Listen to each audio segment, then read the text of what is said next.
తిరుపతి జిల్లాలో సీఎం చంద్రబాబు పర్యటిస్తున్నారు. ప్రస్తుతం సీఎం చంద్రబాబు మాట్లాడుతున్నారు. ఆ లైవ్ చూద్దాం.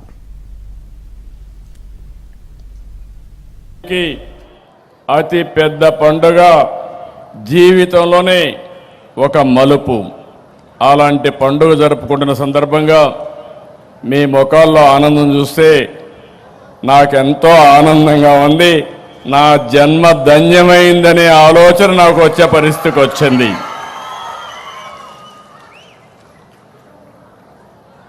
ఇప్పుడు మనందరం చూస్తే ఇల్లు అనేది మనందరికి కూడా ఒక సంతోషాన్ని ఇస్తుంది. అలాంటిది ఈరోజు 2,50,000 మంది గృహప్రవేశాలు చేస్తున్నారంటే ఇది ఒక చరిత్ర. కూటమి ప్రభుత్వం వచ్చిన తర్వాత 21 నెలల్లో రెండోసారి ఈ గృహప్రవేశాలు చేస్తున్నాం. ఈరోజు గృహప్రవేశాలు చేసే సోదరులందరికీ అభినందనలు, శుభాకాంక్షలు. నూతనంగా మీకు ఇల్లు వచ్చింది. భవిష్యత్తులో మంచి ముహూర్తం అప్పుడు మీకు హ్యాండ్ ఓవర్ చేశాను. భవిష్యత్తులో అన్ని శుభాలే కలగాలని, మీ జీవితాలు వెలుగులు పంచాలని మనస్ఫూర్తిగా సంకల్పిస్తున్నా. ఇళ్ళు అనేటి మీరు ఒక్కసారి గుర్తుపెట్టుకోవాలి. ఒకప్పుడు పేదవాడు ఉండేది గుడిసెల్లో ఉండేవాళ్ళు. 1984 ఎన్టీ రామారావు గారు ఆలోచించారు, నా పేదవాడు ఉండవలసింది గుడిసెల్లో కాదు, పక్కా ఇంటిలో ఉండాలని పక్కా ఇళ్ల నిర్మాణానికి శ్రీకారం చుట్టిన యుగ పురుషుడు నందమూరి తారక రామారావు గారు. ప్రతి పేద కుటుంబానికి శాశ్వతంగా ఇళ్లు నిర్మించి ఇవ్వాలనేది మా సంకల్పం. ఇది టీడీపీ సిద్ధాంతం.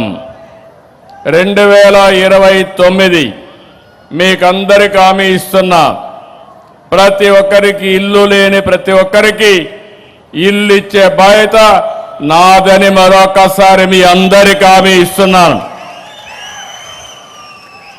అందుకే 2024లో వచ్చిన వెంటనే దీనికి చాలా ప్రాధాన్యత ఇచ్చాం.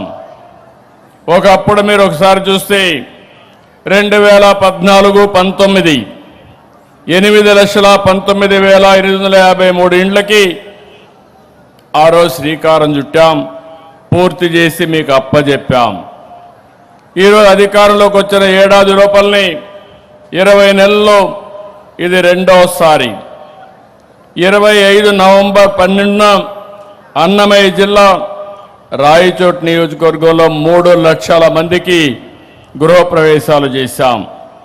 ఈరోజు ఇక్కడ మీరు చూస్తే దగ్గర ఏపీ టిట్కో 1,00,000 ఇండ్లు, ఇంకో పక్క ఏదైతే హౌసింగ్ కింద ఇంకొక 1,50,000 ఇండ్లు కడుతున్నాం. ఈ ఒక్క తిరుపతి జిల్లాలో 15,659 ఇళ్లు నిర్మించి ఈ పేదవాళ్ల కళ్ళల్లో ఆనందం చూడడం నా అదృష్టంగా నేను భావిస్తున్నాను.